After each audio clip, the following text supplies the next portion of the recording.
എൻ്റെ അളിയാ ബദൂരി പെണ്ണെ നീ കളഞ്ഞിട്ട് പോവാ പിശാശ്. അവളുടെ മോടെ ശരി കുറെ നേരമായി അവളുടെ തല പിടിച്ചോണ്ടല്ലോ മറ്റേ വലിച്ചങ്ങനെ എന്തിനാണ് ഇവളെയൊക്കെ പറഞ്ഞ് കേട്ടോണ്ടിരിക്കുന്നത് നീ ഇത്ര.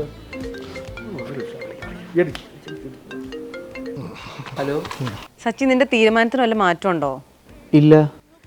ഓ, എപ്പോൾ ചോദിച്ചാലും നിന്റെ കുറേ തൊട്ടി ഫ്രണ്ട്സിൻ്റെ കൂടെയാണ്. നിനക്ക് എല്ലാണ്ട് എപ്പോഴെങ്കിലും ഒരു ജീവിതം ഉണ്ടോ?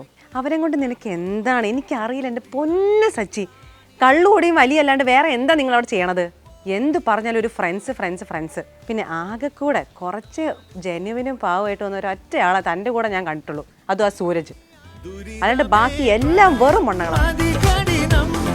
നീ എന്താന്ന് വെച്ചാൽ കാണിക്ക്, വെച്ചിട്ട് പോ. ഒരു പാവക്കുട്ടിയാന്ന് തോന്നുന്നു കേട്ടോ. നീ ചീത്ത ഒന്നും വിളിക്കണ്ട, കണ്ടിട്ട് ഒരു ക്വാളിറ്റി ഉള്ള കൊച്ചാണ്.